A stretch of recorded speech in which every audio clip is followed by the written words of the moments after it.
Ini mboten hujan sama sekali. Jogja hujan yo. Daerah Ganti daerah sebelum Kalasan di sini. Hah? Apa? Pengapa? Oh, pemakaman. Oke, kita lanjutkan. Bismillahirrahmanirrahim. Assalamualaikum warahmatullahi wabarakatuh. Waalaikumsalam. Alhamdulillah wassalatu wassalamu ala Rasulillah wala haula wala quwwata illa billah. Subhanaka la ilma lana illa ma 'allamtana.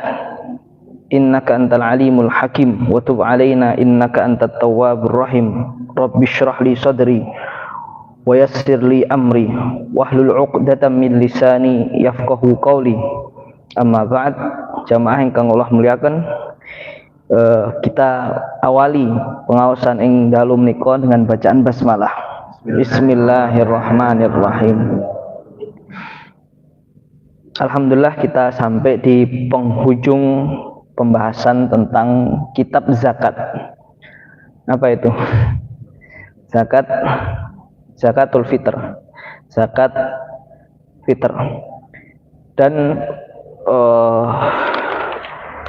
kita akan mulai dengan membaca matanya dulu insyaallah. Qala al-musannifu rahimahullahu taala nafa'ana Allahu bihi wa bi 'ulumihi fid dharaini amin. Wa tajibu zakatul fitri bi salasati asya'a. Zakat fitrah itu wajib atas 3 perkara. Jadi kita sudah paham itu, zakat fitrah itu secara ijma dia fardhu ain. Apa perkara-perkara yang mewajibkan zakat fitrah? Yang pertama al-islamu, yaitu dia Islam. Orang kafir tidak wajib mengeluarkan zakat fitrah. Wa bi ghurubi syamsi min akhir yaumi syahri Ramadan. Dan dia hidup sampai terbenam matahari di akhir bulan Ramadan. Jadi orang yang Islam setelah terbenam matahari dia nggak wajib. Jadi dia mu'alaf pada maghrib baru masuk Islam, dia nggak wajib. Kalau dia sebelum terbenam dia menemui Ramadan, dia wajib. Bayi yang lahir sebelum terbenam matahari wajib zakat fitr. Itu adalah salah satu syarat diwajibkannya zakat fitrah. Atau orang yang meninggal sebelum matahari terbenam itu juga wajib untuk zakat fitrah. Wa wujudul fadli an kutihi wa kuti iyalihi fi dzalikal yaumi. Kemudian yang selanjutnya dia punya kelebihan ankutihi dari makanan pokok dan makanan pokok keluarganya pada hari itu. Nah, saya tadi mau ngirimkan satu tambahan, enak banget tuh bagan tentang zakat fitrah dan beberapa perkaranya mungkin nanti saya kirimkan. Jadi seorang suami, seorang kepala keluarga, dia mempunyai tanggungan. Nah, misal satu keluarga ada 5 orang, dia, istrinya, anak-anaknya 3, berarti dia wajib mengeluarkan zakat fitrah jika kebutuhan dia pada hari itu mencukupi untuk dia dan tanggungan di bawah dia. Bisa disebut tanggungan juga siapa? Orang-orang yang dia memang punya tanggung jawab di situ. Misal dia ngadopsi anak, atau dia ngambil dia punya budak, atau dia misal punya memang orang tua yang wajib dinafkahi karena sudah tidak mampu lagi dan lain sebagainya, dan pada hari itu dia memiliki kecukupan, maka dia diwajibkan untuk zakat.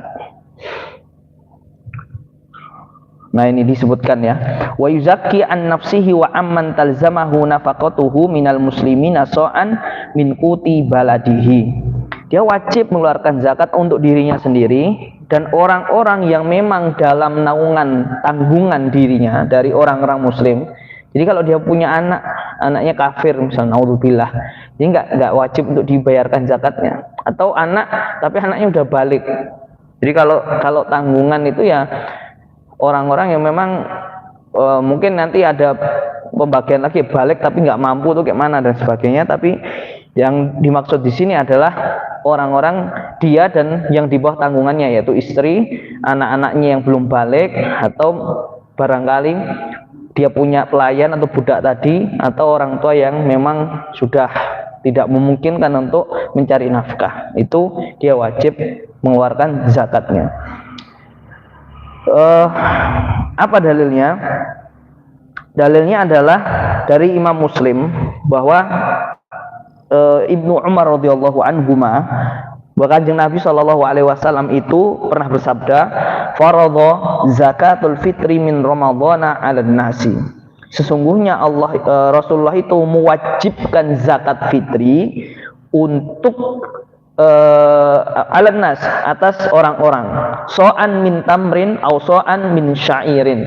So' dari tamr atau so' dari syair, ala kulli hurrin aw abdin, untuk setiap orang-orang yang merdeka ataupun budak. Nah ini sudah jelas ini. Ya, orang merdeka itu yang penting dia hidup, dia wajib. Zakarin aw unsa, laki-laki ataupun perempuan, minal muslimin, dari kalangan orang-orang Islam. Dan di dalam riwayat Bukhari ditambahkan, wa amara biha an tu'adda qabla khurujin nasi ila shalah. Dan zakat fitri itu tadi dikeluarkan sebelum orang-orang keluar untuk melaksanakan sholat.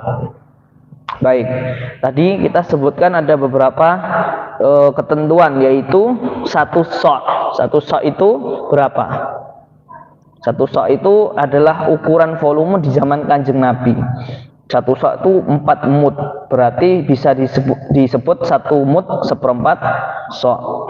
Nah, ini ada ikhtilaf, perbedaan beberapa ukurannya, tapi untuk yang disampaikan di buku ini tusawi bil wazni 2400 gram. Nah, kata beliau ini, waqat ruhu khamsatu arqalin wa thuluthun bil iraqi. Berapa satu sok itu? Satu sok itu 5 ritel, 5/3 ritel Baghdad, Irak. Jadi Abu Suja ini memang ulama dari Baghdad, Irak. Dan beberapa redaksi dari penjelasan di sini, beliau menyebutkan ukuran dari daerah Irak. Kalau menurut Basnas itu sekitar 2,7 kilo. Ya angetnya lah, amannya 3 kilo gitu. Ya. Jadi yang dikeluarkan adalah berupa makanan pokok. Kalau di sini disebutkan makanan pokoknya Kanjeng Nabi itu, nah di sini kunna nukhriju fi ahdi Rasulillah sallallahu alaihi wasallam yaumal fitri sa'an min ta'am wa kana ta'amuna asy-sya'iru waz-zabibu waz-zabib wa aqid wat tamr.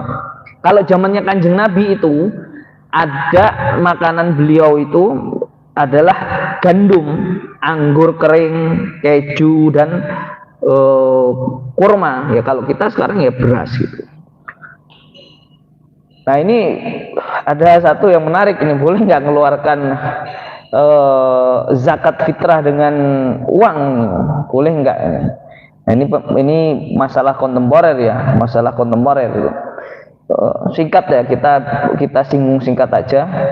Beberapa ulama membolehkan, tapi yang membolehkan itu adalah dari kalangan ulama mazhab Hanabilah, yang mana sebenarnya kalau pendapat resminya Hanabilah itu tidak memperbolehkan. Jadi gimana, boleh nggak? Ya ini singkatnya saja, walaupun nanti kalau mau dikulik sangat panjang. Tapi untuk hati-hatinya, kalau menggunakan uang, ya ini ada 2 skema ya. Misal kita ke amil, ngasihkan ke amil di masjid gitu. Kita ngasihkan amil uang untuk belikan beras, tentu itu aman karena amil atau yang mengatur zakat itu adalah orang yang kita wakilkan untuk mendistribusikan zakat. Maka kalau kita ngasih ke amil, amil nanti beli apa? Beras atau makanan pokok, berarti aman udah. Itu nggak ada masalah. Tapi masalah gini, kalau misal kasihkan uang terus nanti dikasihkan ke mana, ke mustahiknya atau orang yang berhak dengan uang, bagaimana ini? Nah, ini coba saya jelaskan secara singkat dan mudah ya, semoga bisa dipahami. Kalau dalam hitungan mazhab Hanafi, satu mud itu sekitar 950 gram. Berarti kalau satu sok berapa gram? Berapa? Sekitar 3,8 kilo atau 3.800 gram. Maka dari itu, misal mau pakai dapat yang boleh pakai uang misal, ya ukurannya, nisabnya apa? Maksudnya ukuran yang dikeluarkan ya sesuai dengan pendapat mazhab tersebut. Berapa? 3,8 kilo. Dan lebih eksplisit, lebih dalam lagi ini kalau tadi beberapa referensi yang saya baca. Kalau misalnya seseorang itu mengeluarkan uang, nah dalam mazhab Hanafi itu secara eksplisit yang boleh, yang disebut qut itu bukan makanan pokok tapi yang ada di hadis, berarti mengeluarkan ya kurma ataupun apa anggur ataupun apa tadi gandum dan sebagainya. Wallah alam ini seperti apa, apakah seharga barang-barang itu, maksudnya misal yang mengeluarkan uang yang mana uangnya itu 3,8 kilo kurma misal, atau 3,8 kilo dari anggur kering, wallah alam. Artinya kalau mengeluarkan dengan uang, hati-hatinya berarti mengeluarkan dengan ukuran Hanabilah. Jangan mau pengen mengeluarkan pakai uang tapi standarnya kayak Imam Syafi'i berapa? 2,7 kilo. Berarti itu kan kayak campur gitu kan, kayak menyampurkan madhab. Kira-kira ini bisa dipahami nggak betul? Jelas ya? Ya nanti kalau belum paham ya kita ngobrol-ngobrol. Intinya untuk kehati-hatian, misal jenengan mau mengeluarkan berbentuk uang, akan lebih baiknya yaitu tadi dengan hitungan yang ditetapkan Imam Hanafi. Berapa? Satu mud sekitar 950 gram, atau kalau satu sok berarti sekitar 3.800 gram. Kalau Imam Syafi'i tadi kan satu mud sekitar 600 sampai 750 ya. Berarti gampangannya ya kalau satu sok sekitar 2.500 gram, 2,5 kilo sampai ya anget-angetnya 3 kilo kayak gitu. Wallah alam. Ini semoga dapat dapat bayangan. Kemudian yang selanjutnya untuk pos-pos didistribusikan zakat. Wa tudfa'u zakatu ilal asnafis tsamaniyati alladzina dzakarahumullahu ta'ala fi kitabihil azizi fi qoulihi ta'ala innamas shadaqatu lil fuqara'i wal masakini wal 'amilina 'alaiha wal mu'allafati qulubuhum wa fir riqabi wal gharimina wa fi sabilillahi wa ibnis sabil. Jadi zakat itu dikeluarkan, dibayarkan kepada kelompok-kelompok 8 yang disebutkan oleh Allah Subhanahu wa taala di dalam Al-Qur'an. Nah di sini disebutkan innamas shadaqat. Ini kalau dalam bahasa Arab innama itu namanya adatul hasr. Maksudnya apa? Membatasi. Jadi nggak boleh mengeluarkan zakat atau mendistribusikan zakat ke orang-orang di luar 8 golongan ini. Nah ini nanti kita coba bahas secara sederhana insya Allah. Nah di sini innamas shadaqatu. Kalau Allah menyebutkan shadaqat itu bisa jadi sedekah, bisa jadi zakat. Tapi kalau Allah menyebutkan zakat langsung, enggak, maksudnya ya zakat bukan sedekah. Maka di sini disebutkan innam shadaqat, maksudnya zakat. Yang pertama lil fuqara, untuk fakir miskin. Nah, untuk fakir miskin. Yang disebut fakir itu apa? Nah ini sih Al-Bughawi menyebutkan orang yang fakir itu adalah orang yang tidak mampu memenuhi kebutuhannya. Ya, misal sudah kerja ataupun bahkan nggak punya pekerjaan dan dia tidak mampu memenuhi 50% kebutuhannya, itu disebut fakir gitu. Adapun miskin, nah ini kalau fakir ini kan paling lemah ya, dari 8 golongan itu paling lemah. Kalau miskin itu dia mampu untuk bekerja, mampu untuk mencari nafkah, mampu untuk berusaha untuk memenuhi kebutuhannya, tapi belum cukup. Mungkin kalau diberikan analogi sederhana gini aja dah. Fakir itu misal dia punya kebutuhan sebulan 2 juta. Dia dapatnya cuma 800 misal. Nah, itu kan jauh banget ya. Jadi kebutuhan sebulan misal 2 juta, dia punya tanggungan 2 orang misal. Kok sehari-hari dia sebulan kok cuma dapat 800 900. Nah, itu fakir ya.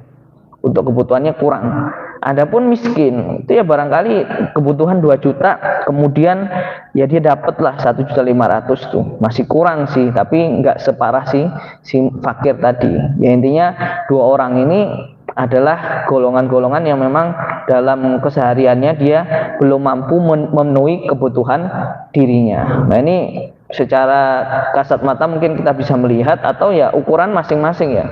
Karena kebutuhan harian atau kebutuhan per keluarga itu beda. Ada yang satu orang tanggungannya, ada yang tanggungannya banyak. Nah itu disesuaikan. Kemudian yang selanjutnya al-amilina 'alaiha. Al-amil itu kita sudah tahu adalah orang-orang yang membantu dalam mendistribusikan zakat. Nah ini kita garis bawahi, kalau amil itu di bawah pemerintah, dia digaji pemerintah, kemudian dia mengumpulkan zakat untuk mendistribusikan zakat, maka dia tak wajib dikasih zakat karena dia sudah dapat gaji. Tapi kalau dia swadaya dan sebagainya, memang istilahnya tidak dapat tunjangan atau gaji dari pemerintah, ya itu dari negara lah, itu dia mendapatkan bagian dari zakat ya secara umum ya. Kemudian selanjutnya wal mu'allafati qulubuhum, itu dalam segi bahasa mu'allafah itu orang yang apa? Orang yang dilunakkan hatinya, orang yang baru masuk Islam, orang yang Islamnya masih lemah.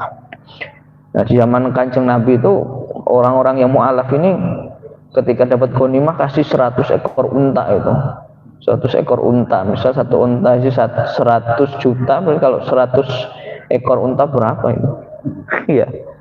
Iya, berarti orang-orang yang masuk Islam dari yang memang dia miskin ataupun yang kaya dikasih sama Kanjeng Nabi. Supaya apa? Supaya yang kaya juga atau yang punya makanah, punya kedudukan di masyarakat, ngajak orang juga untuk masuk Islam. Kemudian yang dia punya keterbatasan secara finansial juga tetap kuat untuk berada dalam Islam.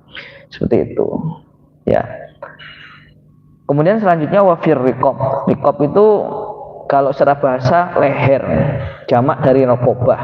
Maksudnya adalah orang-orang yang dia apa? Terbelenggu lehernya, dia nggak punya kebebasan, maksudnya budak. Budak ini nggak boleh dikasih zakat. Tapi kalau dia dikasih zakat itu dalam rangka untuk dibebaskan.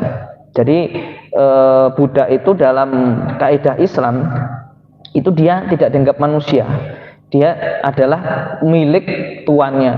Jadi kalau ini secara sejarah ya, jadi Islam itu memang dalam beberapa syariatnya itu berusaha untuk menghapuskan perbudakan. Di antaranya apa? Membayar zakat, mendistribusikan zakat untuk membebaskan budak. Nah, dulu Ibunda Aisyah itu pernah satu saat itu membebaskan 40 budak. Nah, ini saya tadi dengar beberapa penjelasan itu. Misal budak harganya 150 juta ya satu budak itu. Berarti berapa itu kalau 40 itu? Ada berapa miliar itu kan? Budak. Jadi Ibunda Aisyah itu luar biasa dermawan sekali. Jadi beliau itu kalau sedekah itu ya kalau dapat uang langsung sedekah, dapat uang sedekah. Nah zamannya Khalifah Abdullah bin Zubair pada saat itu, nah Abdullah bin Zubair itu punya program ngasih tunjangan untuk istri-istri Kanjeng Nabi, dikasih itu 1 karung uang itu, langsung ketika dapat langsung digunakan, dikasihkan orang untuk membebaskan budak. 150 juta kali 40 berapa itu? Ya, beda sama Ibunda Asma. Kalau Ibunda Asma modelnya apa? kumpulin dulu uangnya nih dari A, B, C, kalau udah banyak baru dikasihkan. Kalau Ibunda Aisyah pokoknya dapat uang, nggak nunggu besok, nggak nunggu nanti, langsung keluarkan. Intinya apa? Dua-duanya adalah orang yang dermawan. Siapa Ibunda Aisyah? Anaknya Abu Bakar. Siapa Ibunda Asma? Anaknya Abu Bakar. Dan dua-duanya adalah wanita-wanita yang hebat. Satunya ahli, satunya meriwayatkan hadis banyak. Ibunda Asma melahirkan anak-anak yang luar biasa. Nanti kapan-kapan kita bahas sirahnya. Jadi saya perjelas tadi firqab tadi, budak itu nggak boleh dikasih zakat.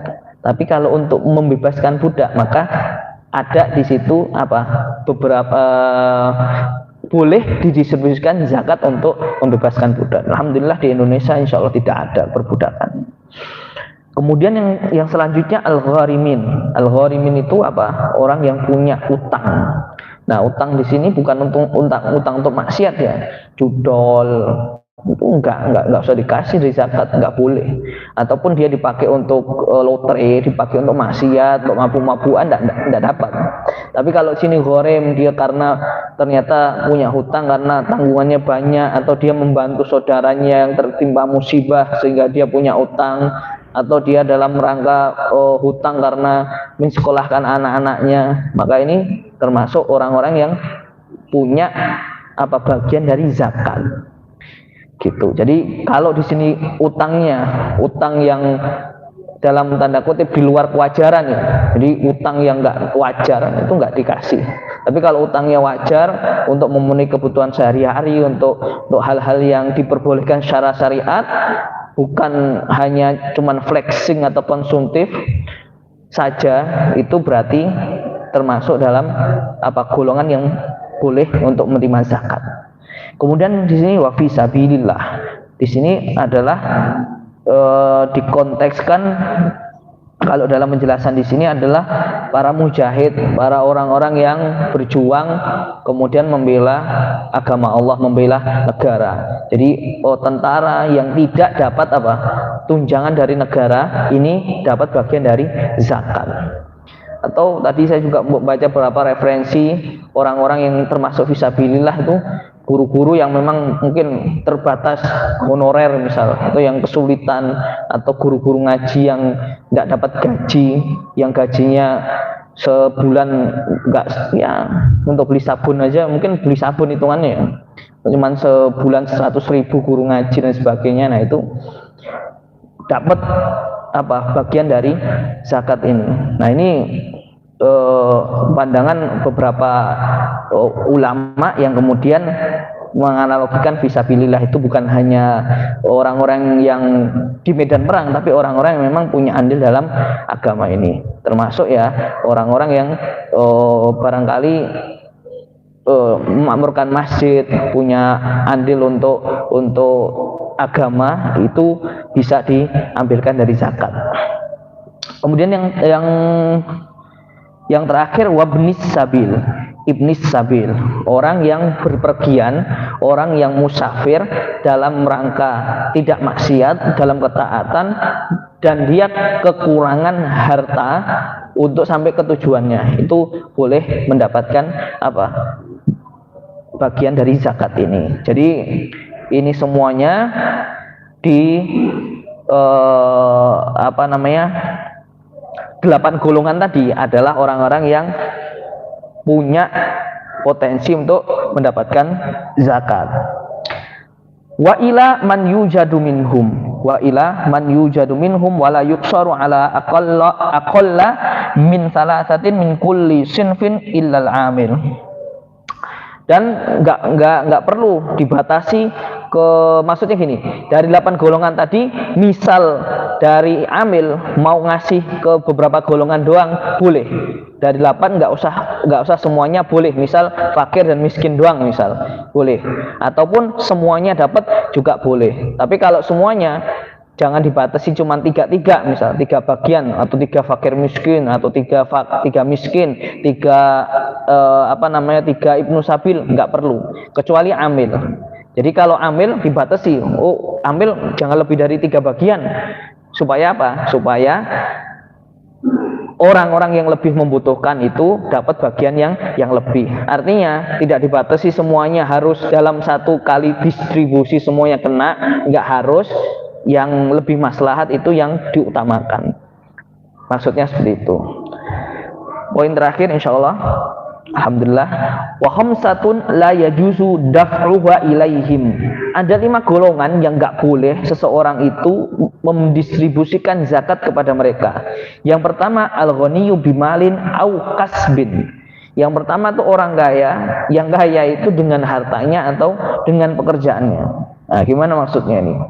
Kadang orang itu kaya, dia nggak pernah kerja, itu ongkang-ongkang di rumah, nggak pernah ngeluarin motor atau mobil untuk pekerjaan, tapi aman-aman aja dia, hidupnya nyaman. Mungkin dari karena warisan, atau dia punya deposito, atau dia punya dapat apa ya, OKB mungkin ya, orang kaya baru dan sebagainya.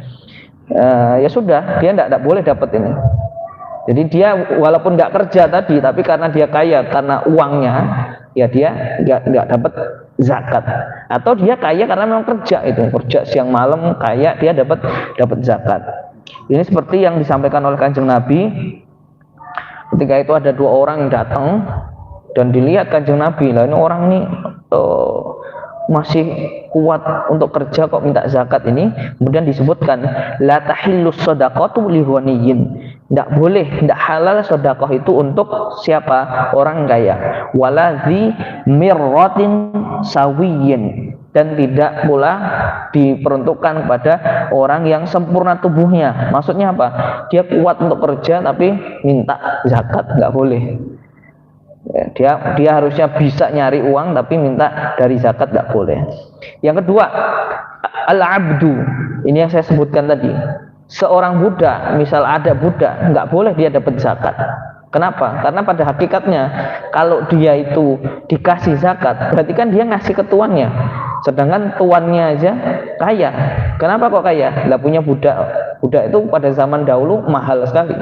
Kalau dikonversikan sekarang bisa satu budak 100 juta, 150 juta, setara kayak mobil itu.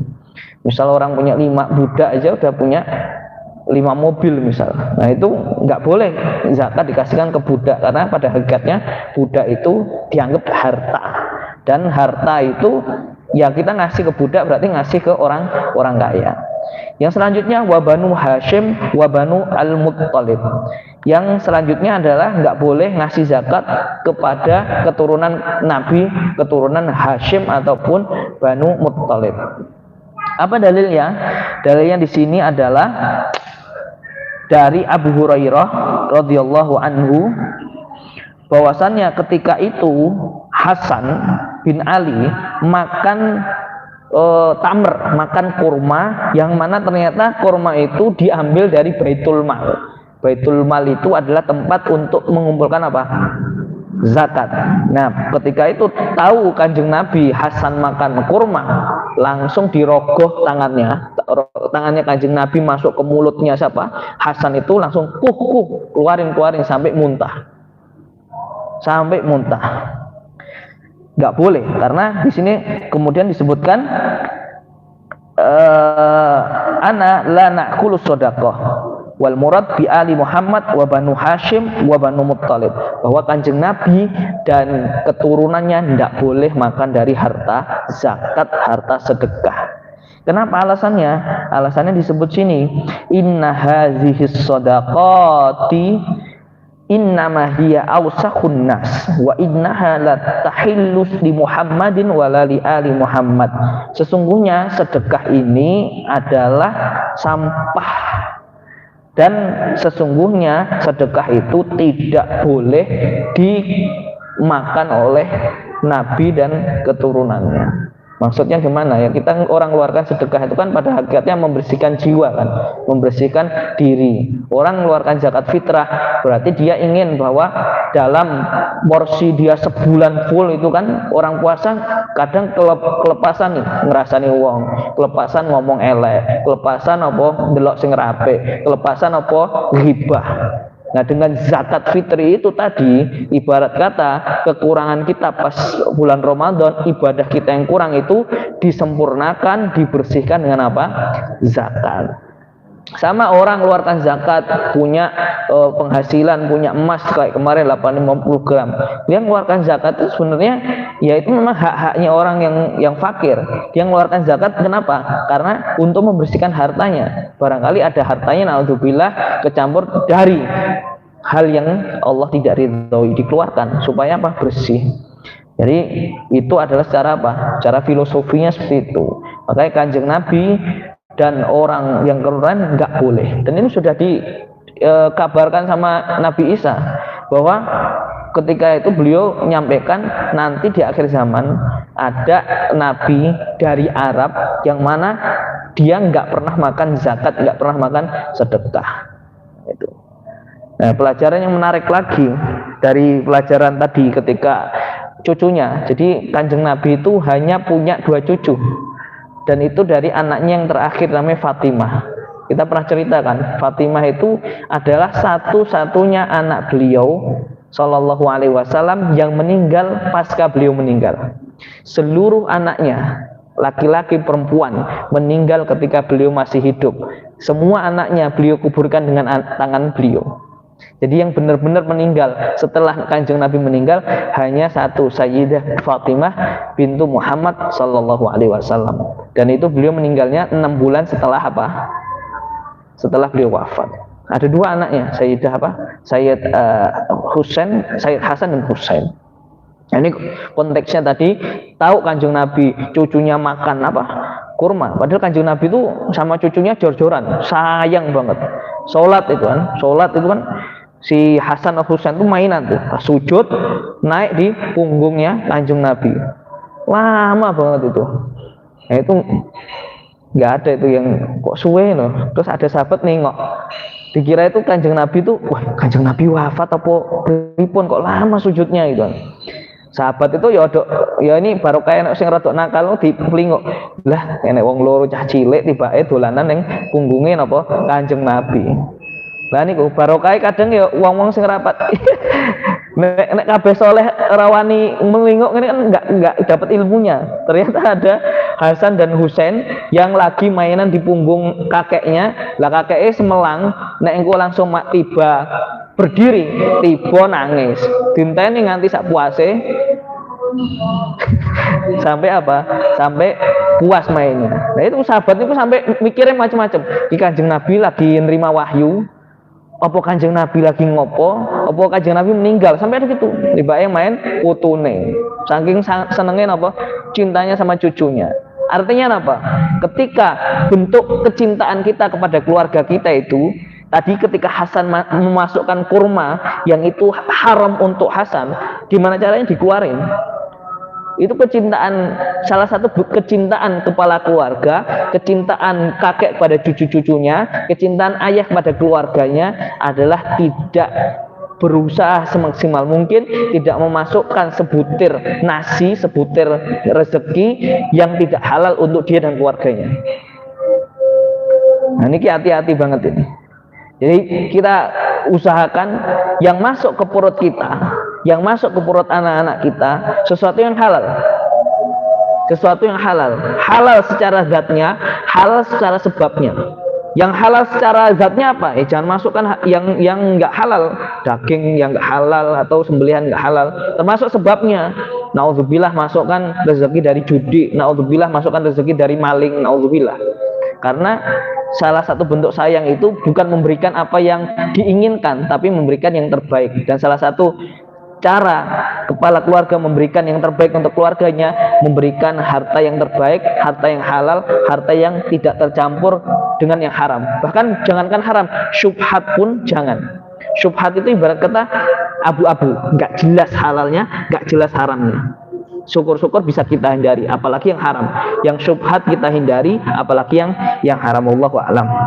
Ini salah satu cerita yang sering saya itu ulang-ulang, kemudian saya nggak bosan itu ya tadi ceritanya Kanjeng Nabi merogoh apa tangannya mengeluarkan kurma. Allah mek permen, nek dhewe saiki kan Allah mek permen. Nek permennya urung bayar apa nyolong, kurang ngerti. Saya tuh beberapa kali ngurus itu dapat permen, saya tanya tuh, ini kamu dapat dari mana ini? Ngambil apa mana? Ya bukan masalah kecil atau besarnya. Kalau dikasih ya, ini tadi dikasih bude ini, oh ya nggak apa-apa. Nek ngambil misal, naudzubillah ngambil dari warung nggak bayar atau ngambil ini, nah itu kita berusaha apa ya, tanamkan bahwa yang sekecil apapun kalau bukan haknya jadi makan. Sekecil apapun yang bukan haknya jangan dikonsumsi. Karena satu butir nasi yang masuk dan itu haram, maka tempatnya di neraka. Wallahu alam. Naudzubillah. Selanjutnya al-kafir, yaitu orang yang kafir. Nah ini juga sebab bahwa dia itu tidak mendapatkan zakat walaupun miskin. Kafir miskin tidak dapat hak zakat. Oh ya, udah kafir miskin tidak dapat. Termasuk itu nanti juga dalam pembahasan waris, penghalang pendapat waris adalah orang-orang yang kafir. Jadi punya keluarga awalnya Islam, keluar jadi kafir, dia tidak berhak mendapatkan harta warisan secara syariat. Yang terakhir, waman talzamul muzakki. Ini ada mana Pak? Kok kayaknya lebih keras lagi ya?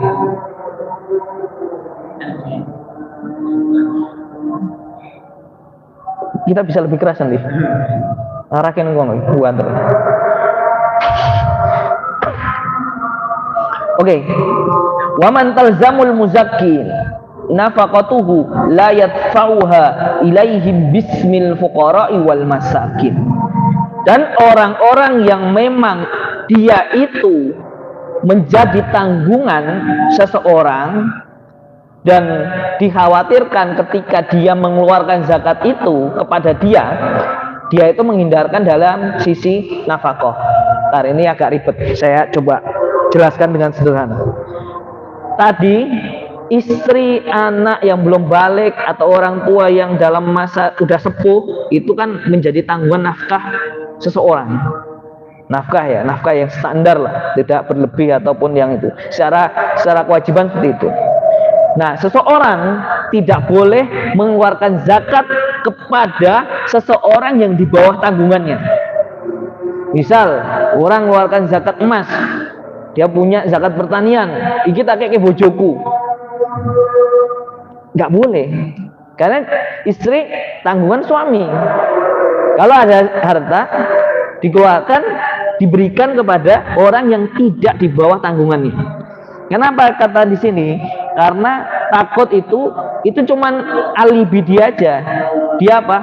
Berlari dari tanggung jawab, ngasih hasil zakat ke istrinya. Wis ketok zakat toh, wis aku rasa ngei blonjo. Nah, gitu sih.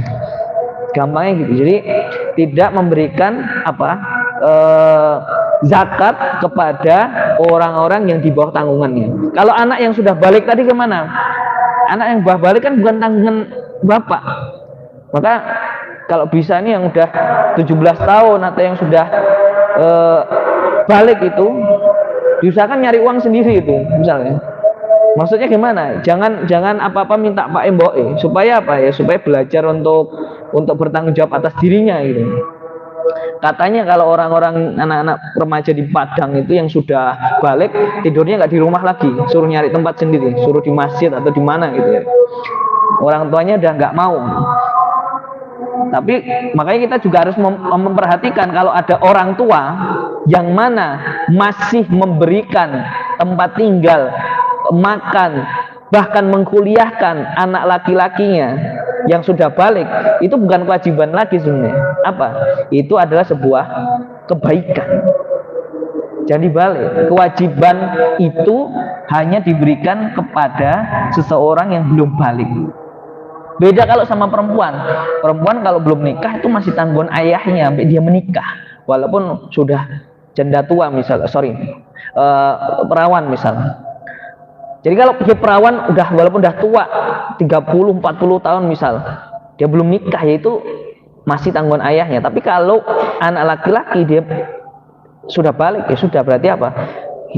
Tidak menjadi tanggung jawab ayahnya lagi. Maka dari itu boleh tadi kalau mau ngasih ke anak yang balik miskin tadi ya, mungkin anak laki-laki tadi boleh. Dan bisa diterapkan ke kehidupan sehari-hari. Insya Allah di pekan depan kita masuk ke bab siam. tadi saya juga berpikir ini misal bab zakat fitri, bab puasa ini bisa dimasukkan ke materi tarhib ya Pak Komar ya. Dan tinggal 1 bulan sebelum Ramadan dibahas lebih detail lagi. Entah siapa nanti yang menyampaikan supaya ya ilmu-ilmu yang fardhu ain kayak gini, terapan kayak gini bukan hanya dinikmati pas baca kitab doang, tapi ya memang ilmu yang mau kita terapkan benar-benar yakin, benar-benar sempurna disampaikan ketika menjelang pelaksanaannya, supaya ya yang belum tahu jadi tahu, yang sudah tahu tambah mantap, yang sudah mantap tambah yakin. Wallahu alam, semoga bermanfaat untuk diri saya sendiri dan untuk jenengan secara umum, dan mohon maaf jika ada kalimat yang kurang tepat atau kurang pas. Wallahul muwaffiq ila aqwamit thoriq. Wassalamualaikum warahmatullahi wabarakatuh. Waalaikumsalam.